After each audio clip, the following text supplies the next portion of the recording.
He was about to sign a $12 million deal that would change everything when immigration agents burst through the doors and his entire world shattered in seconds. A waitress he barely knew grabbed his arm and whispered, "Trust me," before pulling him into a hidden escape route he never knew existed. 23 years of building an empire from nothing, and now he was running through back alleys like a fugitive. But what happened the next morning would shake him even more than the raid itself. 200 employees showed up at the restaurant's door, ready to risk everything to protect the man who'd given them a chance. This is the story of how an undocumented immigrant CEO went from hiding in strangers' homes to standing before the world, and how one act of courage from a mysterious waitress triggered a chain of events that would force an entire system to choose between law and justice. The coffee cup shattered against the marble floor the moment the doors burst open.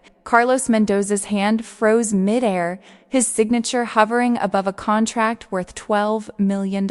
As 4 ICE agents in tactical vests stormed into the restaurant's private dining room, the investors across the table went pale. The room that had smelled of expensive cologne and celebration now reeked of fear and sweat. His heart hammered so violently he could hear it in his ears, drowning out everything except one word that the lead agent barked: documents. Now, 23 years. 23 years of building himself from nothing, and it was about to end in handcuffs. Carlos had crossed the border at 17, clinging to the underside of a freight train through the Sonoran Desert. His mother's rosary wrapped so tightly around him, it left marks for days. He remembered the taste of dust in his mouth, the way his muscles screamed, the certainty that he would either make it to America or die trying. His village in Oaxaca had nothing left for him. His father killed by cartel violence. His mother working herself to bone in fields that yielded less each year. His younger siblings with eyes too old for their faces. Someone had to do something. Someone had to try. The first year in Los Angeles, he slept in a storage closet behind a laundromat, folded between industrial washers that leaked and wire shelves that cut into his back. He worked 3 jobs: dishwasher at dawn, construction in the afternoon, night janitor at an office building downtown. His hands cracked and bled. His back ached in ways he didn't know were possible. But every 2 weeks, he sent money home, and every night before sleep, he studied English from books he found in the trash, mouthing words until his tongue earned their shape. He met Alina at the laundromat. She was folding clothes for a lawyer's family, her fingers moving with the precision of someone who understood that perfection was the price of invisibility. She taught him that in America, you survived by being excellent and unseen. They fell in love between wash cycles, their whispers in Spanish a small rebellion against the English-only signs on the walls. When she got pregnant, Carlos felt terror and determination fuse into something harder than steel. He would not let his child grow up afraid. The restaurant where everything changed was called Rosita's, a small Mexican diner in Boyle Heights where the tortillas were made by hand, and the owner, Dona Maria, asked no questions about papers. Carlos started as a dishwasher there too, but he watched everything. He watched how the kitchen operated, how ingredients were ordered, how waste cut into profit. He started making suggestions. Dona Maria listened. Within 2 years, he was managing them. Within 5, he'd helped her open 2 more locations. But Carlos saw something bigger. He saw how restaurants struggled with supply chain, how small businesses paid too much for produce, meat, dairy, because they had no leverage with distributors. He started making calls, building relationships, negotiating deals. He created a co-op system where small restaurants could pool their purchasing power. He called it Comunidad Foods. It started with 5 restaurants, then 20, then 50. The business grew faster than he'd imagined possible. He hired immigrants like himself, people with fire in their bellies and everything to. He paid fair wages, offered English classes, helped people get their documentation when possible. Comunidad and food became more than a business. It became hope with a profit margin. But Carlos himself remained undocumented. He'd tried the legal roots lawyers who took his money and delivered nothing. Applications that disappeared into bureaucratic black holes, promises that turned to ash. His DACA application had been denied on a technicality, his asylum claim rejected. The system that celebrated immigrant success stories and speeches seemed designed to ensure those stories ended in deportation. So he built his empire in the shadows, always careful, always afraid, his success and his vulnerability growing in equal measure. By the time he was 40, Comunidad Foods served 300 restaurants across California. He had a house in Pasadena with a garden where Elena grew tomatoes and cilantro. His daughter Sofia was in college studying law, determined to fix the broken system that kept her father living in fear. His son Miguel was in high school, a straight-A student who wanted to be an engineer. Carlos wore tailored suits and sat in boardrooms with people who had no idea he'd learned English from trash books. He was living the American dream with an expiration date stamped on his heart. The meeting that morning was supposed to be his crowning achievement. A national grocery chain wanted to partner with Comunidad Foods, expanding his model across the entire country. It meant legitimacy, scale, the ability to help thousands more people. The contracts were ready. The lawyers had reviewed everything.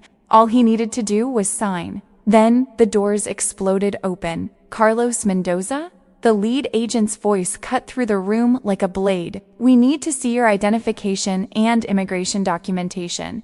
Now, the investors were already standing, grabbing their briefcases, their faces a mixture of shock and disgust. One of them, a silver-haired man named Richardson, who'd been praising Carlos's vision 30 seconds earlier, actually wiped his hand on his pants, as if proximity to an undocumented immigrant was contaminating. Carlos watched his deal evaporate in real time, watched $12 million and a national dream turn to smoke. "I need to make a phone call," Carlos said, his voice steadier than his hand. You have the right to remain silent," the agent interrupted. "You're being detained for violation of immigration law. Anything you say, he's done nothing wrong." The voice came from behind the agent. Maria, the waitress, the same Maria who'd been refilling coffee cups and smiling politely, now stood in the doorway with her arms crossed, her small frame somehow filling the space. "This is a private event. You can't just—" "Ma'am, step aside. Show me your warrant." The agents exchanged glances.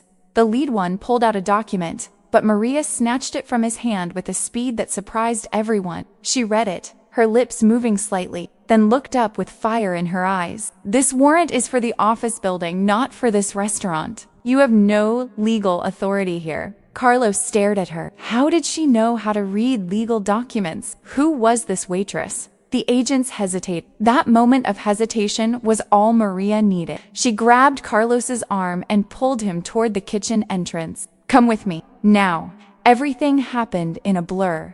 The kitchen's back door led to an alley. Maria pushed him into a service corridor he'd never noticed, through a maze of passages that connected the buildings in this old downtown block. They emerged in a storage room filled with restaurant supplies, then through another door into what looked like someone's apartment. An elderly woman knitting in a chair didn't even look up as they passed through her living room and out into a different street entirely. "Keep walking," Maria whispered. "Don't run. Don't look back. 3 blocks east, there's a blue Honda Civic and keys are in the wheel well. Drive to the address I'm texting. Stay there. Don't call anyone. Don't go home. Understand?" Carlos nodded, his mind spinning. "Why are you—" "Because they did this to my father 20 years ago. Because it was wrong then, and it's wrong now. Because you employ 300 people and feed thousands of families, and that matters more than a piece of paper. Now go." She pushed him gently but firmly, and Carlos went, his legs moving on autopilot while his brain tried to process what had just happened. He found the car, found the key, drove with shaking hands to an address in Echo Park that turned out to be a small house with bars on the windows and roses in the front yard. A woman answered before he could knock, pulled him inside, locked 3 separate locks behind him. "Maria called," the woman said. "You can stay in the back room. There's food in the kitchen. Don't turn on any lights after dark." Carlos spent that night in a stranger's house, sitting on a narrow bed, staring at his phone as it exploded with messages. His lawyers, his employee, Elena, her texts frantic. "Where are you? What happened?" The agents came to the house. Sofia talked to them. They left, but they're watching. "Don't come home." His business partners. news outlets. Someone had filmed the ICE raid, and it was already viral. Successful immigrant CEO detained. American dreams shattered, the usual story that people shared with sad emoji reactions before scrolling past. But something else was happening too. His phone kept buzzing with different messages from employees, from restaurant owners he worked with, from community members. "We're with you, boss. They can't do this. You gave my family a chance when nobody else would. You're not alone." Dear listener, if you are enjoying this story, leave your like and subscribe to the Storyteller channel. This helps us a lot to continue bringing stories that touch the heart. Continuing. By morning, Carlos's phone had died. The woman, her name was Rosa, he learned, brought him coffee and pan dulce and a charger. He plugged in and watched his phone come back to life with hundreds of new messages. His head of operations, a woman named Patricia, who'd started as a delivery driver and worked her way up, had sent a video. Carlos pressed play. The video showed Rosita's restaurant, the same place where he'd been detained yesterday. But the scene was transformed. A crowd had gathered outside, not protesters, not ICE agents, but people. His people. Employees wearing Comunidad food shirt, restaurant owners, customers. They carried signs, "We stand with Carlos. Immigrants built this country. No human is illegal." The crowd was singing diff colors, the old folk song his mother used to hum while cooking. The sound of hundreds of voices raised in Spanish in downtown Los Angeles made Carlos's throat close with emotion. Patricia appeared on screen, standing on the restaurant steps. "Carlos Mendoza is not a criminal," she said into a megaphone, her voice shaking but strong. "He's a man who came here with nothing and built something beautiful. He gave jobs to people nobody else would hire. He treated us with dignity. He believed in us. And now, we believe in him." The American dream is supposed to be about what you do with your chance, not about where you were born. Carlos earned his place here, and we won't let them take him without a fight. The crowd roared approval. Carlos watched through tears, his hand pressed against his mouth. More videos came through. News coverage. A reporter interviewing Elena, who stood on their porch with her chin raised, refusing to cry even though her eyes were red. "My husband is the most American person I know," she said. "He believes in hard work, opportunity, community. He's created more jobs than most people born here. If that's not American, then the word has no meaning." Sophia appeared on CNN, poised and fierce in her law school blazer. "My father's case represents everything broken about our immigration system. We punish success, we criminalize contribution, we tear apart families who've done everything right except win the birth lottery. This has to change." By the second day, Carlos's location had moved 3 times as the underground network of immigrants and allies shuffled him from safe house to safe house. Rosa had connections everywhere. The Waitress, it turned out, was part of a network that had been helping undocumented immigrants for decades. A modern underground railroad built on burner phones and coded messages, and people willing to risk everything because it was right. His lawyers were working frantically, filing emergency motions, calling in favors, trying to find a legal loophole. But the truth was simple and brutal. Carlos was undocumented. ICE had identified him, and the law was clear. He could fight deportation in court, but that could take years, and he'd likely have to do it from a detention center. Or he could disappear into the shadows permanently, abandon everything he'd built, live the rest of his life running. On the 3rd morning, Carlos sat in yet another unfamiliar kitchen, drinking yet another cup of coffee made by yet another stranger who'd opened their home to him. He was exhausted, terrified, angry, but more than anything, he was tired of being afraid. 23 years of looking over his shoulder. 23 years of success tinged with the constant possibility of loss. He thought about his children, growing up watching their father hide. He thought about his employees, 300 families whose livelihoods depended on him. He thought about Elena, who'd married him knowing the risk, who'd never once asked him to stop building, to stop reaching, to stop believing that they deserved more than fear. His phone rang. Unknown number. He almost didn't answer, but something made him pick up. Carlos? The voice was familiar, but out of context. It took him a moment to place it. Maria? Listen carefully. Tomorrow morning at 9, you need to be at Rosita's. There's going to be a press conference. Your lawyers will be there. So will a lot of other people. Trust me on this. Can you do that? Maria, they'll arrest me the second I show my face. Maybe. Or maybe something else happens. You've spent 23 years hiding, Carlos. Maybe it's time to stop. The line went dead. Carlos sat there, his coffee going cold, weighing his options. He could keep running. He could disappear to another city, another state, start over with a fake name. He'd done it before. Or he could walk into that restaurant tomorrow and face whatever came next. That night, he called Elena on a borrowed phone. Her voice broke when she heard him. Where are you? Are you safe? For now. There's something I need to do tomorrow.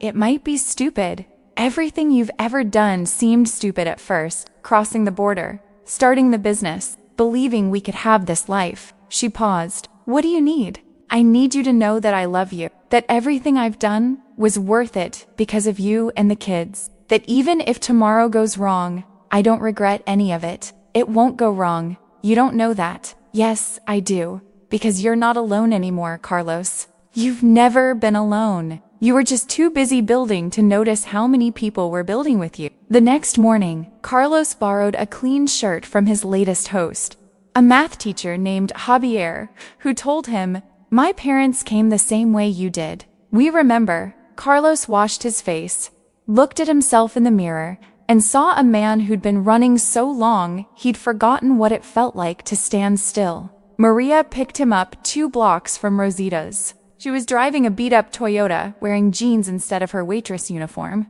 Ready? No. Good. Only fools are ready for the important things. As they turned the corner toward the restaurant, Carlos's breath caught. The street was packed, not with protesters, with people. Hundreds of them, maybe more. They filled the sidewalks, spilled into the street, created a human wall 3 blocks deep. News vans lined the curbs, cameras everywhere. And standing in front of the restaurant, a line of people in business suits, his employees, all of them, from the warehouse workers to the executive team, forming a barrier between the entrance and a group of ICE vehicles parked across the street. Maria parked and turned to him. Remember what I told you about my father? Carlos nodded. I lied. ICE didn't deport him. He died before they could, working 16-hour days, trying to earn enough to pay a lawyer who kept promising help that never came. He had a heart attack in a restaurant kitchen when I was 15. I found him there. Her voice was steady, but her hands gripped the steering wheel tight. I became a waitress because it was his last job, because I wanted to understand what he fought for. And I read law books at night because I wanted to be ready the next time they came for someone who mattered. You're a lawyer? I passed the bar last year. Immigration law. I've been waiting for a case like yours. She smiled, fierce and bright. You're not the only one who built something from nothing, Carlos. Now let's go show them what that's worth. They got out of the car. The moment the crowd saw Carlos, a roar went up that shook the buildings. People surged forward, not threatening but protective, creating a corridor for him to walk through. He recognized faces, employees, restaurant owners, customers, people whose names he knew and people he'd never met, but who'd been touched by what he built. They reached out to touch his shoulder, his hand, calling encouragement in Spanish and English and languages he didn't know. At the restaurant entrance, Patricia stood with the rest of the management team. Her eyes were wet. We're not letting them take you, boss. Sophia ran through the crowd and crashed into his arms, crying, Dad! Oh God, Dad, I'm okay, Mia, I'm here. We're not going to lose you. We're not. Elena appeared behind Sophia, and Carlos pulled them both close, breathing them in, memorizing the feeling in case it was the last time. Maria cleared her throat. We need to move. The press is ready. A makeshift podium had been set up in front of the restaurant. Carlos stood behind it, looking out at the sea of faces, at the cameras broadcasting this moment to the world. His hands trembled on the microphone. My name is Carlos Mendoza, he began, his accent thick with emotion. 23 years ago, I came to this country illegally. I was 17. I was desperate. I was afraid, but I was also full of hope that America might give me a chance that my home country couldn't. I came looking for work, for safety, for a future. What I found was harder than I imagined and more beautiful than I dared to dream. His voice gained strength as he spoke, the words flowing like a dam had broken. He told them about the freight train, the storage closet, the cracked hands and aching back. He told them about Elena, about becoming a father, about the terror of raising children while undocumented. He told them about starting Comunidad Foods with nothing but an idea and a willingness to work harder than anyone else. He told them about the 300 employees who depended on him, the thousands of families fed by the system he built. "I know I broke the law," he said. "I crossed a border without permission. I overstayed the time I was allowed. I built a life I wasn't supposed to have. But I want you to understand something. I didn't come here to take. I came here to build. And I've spent every day of the last 23 years trying to prove that I deserved the chance I took." Across the street, the ICE agents stood by their vehicles, watching. The lead agent from the restaurant, the one who'd tried to arrest him, had his arms crossed, his face unreadable. "3 days ago," Carlos continued, "those agents tried to detain me. They were doing their job. I'm not angry at them. I'm not even angry at the system, though I believe it's broken. I'm just tired of being afraid. I'm tired of hiding. I'm tired of teaching my children that success comes with the constant threat of losing everything. So I'm here today to say, if you want to deport me, here I am. But I'm not going quietly. I'm not going alone. And I'm not going without asking America to look at what it's doing to people like me." Maria stepped forward, pulling a folder from her bag. "Mr. Mendoza's legal team has filed an emergency stay of removal based on several factors: his extraordinary contributions to the community, the economic impact of his deportation, the best interests of his U.S. citizen children, and new evidence that his initial asylum claim was improperly denied due to administrative error." She looked directly at the ICE agents. "We're also filing a federal lawsuit challenging the constitutionality of workplace raids that violate Fourth Amendment protections. The warrant you used was invalid, and you know it." A man in a suit pushed through the crowd. "Richardson, the investor from the meeting." Carlos braced for condemnation, but Richardson walked straight to the podium and took the microphone. "I want to apologize," Richardson said, his voice rough. 3 days ago, I watched ICE come for this man, and I ran. I was embarrassed to be associated with him. I wiped my hand on my pants like he'd contaminated me." He paused, visibly struggling. "My grandfather came from Ireland with nothing. He built a construction company that became the foundation of my family's wealth. I've spent my life benefiting from his courage. And when I met someone doing exactly what he did, I treated him like a criminal. I was wrong. Carlos Mendoza is exactly the kind of person America should be fighting to keep, not fighting to expel. And if ICE takes him, they're gonna have to explain to every news outlet in the country why they're deporting a job creator while my grandfather's statue stands in our company headquarters." More people stepped forward. Restaurant owners, employees, community leaders. Each one told their story, how Carlos had helped them, hired them, believed in them when no one else would. The testimonials went on for an hour, a cascade of voices building an undeniable portrait of a man who'd earned his place not through documents, but through action. Finally, a woman in a severe black suit approached. She identified herself as a representative from the governor's office. "Governor's making a statement in 10 minutes, she said quietly. "He's calling for a full review of Mr. Mendoza's case and requesting federal prosecutorial discretion. He's also announcing a state-level program to provide legal assistance to immigrant business owners. It won't solve everything, but it's something." Carlos felt dizzy. This was happening too fast, spinning beyond his control in directions he couldn't predict. The ICE agents were conferring with someone on a phone. Carlos watched them, his heart pounding, waiting for them to advance, to fulfill their mission. But minutes passed, and they didn't move. The crowd grew restless, people pressing forward, the tension thick enough to choke on. Then the lead agent did something Carlos didn't expect. He walked across the street, alone, stopping a few feet from the podium. Up close, Carlos could see he was younger than he'd seemed, maybe 35, with tired eyes and a wedding ring catching the sunlight. "I have orders to stand down pending legal review," the agent said, loud enough for the microphones to catch. Then quieter, directly to Carlos, "My wife's parents are from Guatemala, came here undocumented 30 years ago.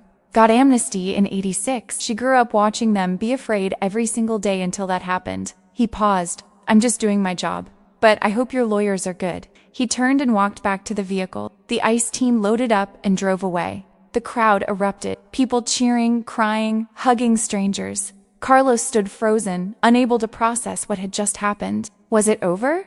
Was he safe? For how long? Maria gripped his arm. This is just the beginning. We have months of legal battles ahead. Maybe years. But you're not in custody. And that means we can fight. That means you can keep working, keep building, keep proving your case every single day. The next weeks were a blur of legal filings, media appearances, community rallies. Carlos's case became a flashpoint in the immigration debate, conservatives arguing he should face consequences for breaking the law, progressives pointing to him as exactly the kind of immigrant America should welcome, moderates caught in the middle trying to figure out how justice and compassion could coexist. But something unexpected happened. The attention on Carlos's case brought attention to Comunidad Food. National chains that had been on the fence about partnering with him suddenly saw the publicity value. The deal that had collapsed in the ICE raid was resurrected by a different company, one whose CEO made a point of signing the contracts at Rosita's restaurant with every camera in the city watching. More than that, Carlos's employees launched their own. They called it 200 Strong initially, representing the core team that had stood with him that day. But it grew. They told their stories, immigrant and citizen alike. All of them people who'd been given a chance by a man who understood what chances meant. They showed up at city council meetings, at congressional offices, at immigration hearings. They became a voice that couldn't be. 6 months after the raid, Carlos stood in a federal courtroom while a judge reviewed his case. Maria argued for 3 hours, dismantling the government's positions by presenting evidence of Carlos's contributions, his family ties, the constitutional violation, his arrest. The prosecutor, a career attorney who'd seen thousands of cases like this, surprised everyone by recommending prosecutorial discretion. Your Honor, the prosecutor said, while Mr. Mendoza clearly violated immigration law, his case presents unique circumstances. The economic impact of his deportation would harm hundreds of families. His children are U.S. citizens who've known no other home, and the evidence suggests his initial asylum claim was improperly handled. Justice isn't served by rigid application of rules that destroy more than they protect. The judge took 2 weeks to decide. When the ruling came, it wasn't full citizenship. That would take years more. But it was temporary protected status with a pathway to permanent residence. Carlos could stay. He could work, he could build, and for the first time in 23 years, he could breathe without fear. The night after the ruling, Carlos stood in his backyard with Elena, watching Miguel and Sofia argue about politics the way young people do, their voices full of passion and certainty. The tomato plants were heavy with fruit. The jasmine climbed the fence, filling the air with sweetness. Everything looked exactly as it had before, but Carlos felt fundamentally changed. Do you remember what you said to me the first time we met? Elena asked, her head on his shoulder. I asked if you knew where I could find work. No. After that, you said, I'm going to make something of myself here. I'm going to prove I belong. And I thought you were crazy, this skinny kid with bleeding hands and impossible dreams. She smiled. You did it, Carlo. You proved it. We proved it. He corrected. Every person who stood up for me, every employee who stayed loyal, every stranger who opened their door, Maria, Rosa, even that ICE agent who walked away. We proved it together. Carlos went back to Rosita's the next week, not to hide or run, but simply to have lunch. Dona Maria, still running the place at 73, made his favorite chili rellenos the way his mother used to make them. He ate slowly, savoring every bite, listening to the conversations around him in Spanish and English and Spanglish, the beautiful, messy hybrid of people building lives between worlds. Maria, the waitress, Maria, the lawyer, joined him for coffee. She'd taken on 5 more cases like his, building a practice devoted to defending immigrant entrepreneurs. You know what the hardest part of all this was? Carlos asked her. What? Accepting help. I spent 23 years trying to be invisible, self-sufficient, not a burden, asking for nothing. And then when ICE came, I had to let 300 people fight for me. I had to trust strangers to hide me. I had to stand in front of the world and admit I was vulnerable. That might have been harder than crossing the border. That's because you were raised in a world that taught you immigrant survival meant silence and smallness, Maria said. But you built something too big to hide. You created community. And community isn't about being strong alone, it's about being strong together. Carlos thought about that. about the storage closet and the bleeding hands and the years of fear, about Sophia in her law school blazer and Miguel's strata report cards and Elena's tomatoes growing in American soil, about 300 employees and their families and the thousands more touched by what they'd built together, about Richardson apologizing and the ICE agent walking away and the prosecutor recommending, about all the ways that America was both the place that had tried to destroy him and the place that had ultimately chosen to let him stay. You know what I've learned? Carlos said. The American dream isn't about pulling yourself up by your bootstraps or making it on your own. That's the mythology. The reality is that the American dream is about people pulling for each other. It's about Elena folding clothes in a laundromat so I could eat. It's about Donna Maria asking no questions when I needed work. It's about you reading law books at night to be ready for someone you hadn't met yet. It's about 200 employees standing between me and deportation. The dream isn't individual, it's collective. And maybe that's what we need to remember.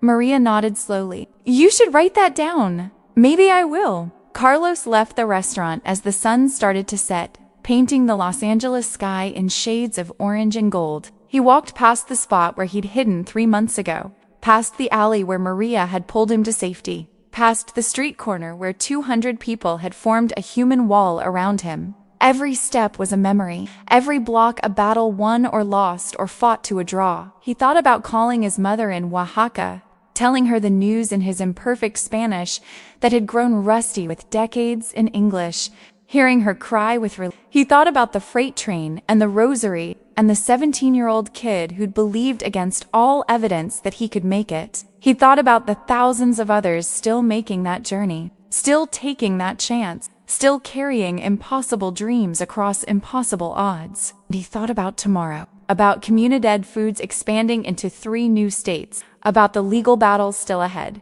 about the work of proving every single day that he deserved the chance he'd taken and the mercy he'd been shown, about teaching Miguel and Sophia that their father's story wasn't exceptional, it was ordinary, repeated millions of times across this country by people brave enough to bet everything on a possibility, about continuing to build, not just a business, but a community, not just success, but meaning. Carlos reached his car and paused, his hand on the door, looking back at the restaurant where his life had almost ended and instead had been transformed. The neon sign flickered Rositasen through the window. He could see families eating, laughing, living the ordinary, extraordinary miracle of another day. He got in his car and drove home, where Alina would have dinner waiting and the kids would be arguing and the tomatoes would need watering. He drove through streets filled with people like him, documented and undocumented, citizens and immigrant, all of them trying to build something worth keeping. He drove past construction sites and restaurants and stores, past the invisible architecture of dreams and labor that held the city together. And for the first time in 23 years, Carlos Mendoza drove without checking his rearview mirror every 30 seconds. He drove like a man who belonged, because he did, because he'd earned it, because 300 people had stood up and said so, and because a judge had finally agreed, and because complicated, contradictory America had chosen mercy over revenge, possibility over punishment. The American dream, Carlos understood now, wasn't something you achieved and then possessed forever. It was something you fought for every single day, something you built with your hands and defended with your voice and shared with everyone brave enough to reach for it. It was imperfect and unjust and beautiful and worth every sacrifice, and it was his. Not because a document said so, but because he'd built it, brick by brick, dream by dream, hand in hand with everyone who'd believed that people like him deserved a chance to prove what they could become. Now tell me, what did you think of this story? What would you have done in his place? Leave your opinion in the comments. I love reading every single one. Don't forget to leave your like and subscribe to the Storyteller channel for more emotional stories.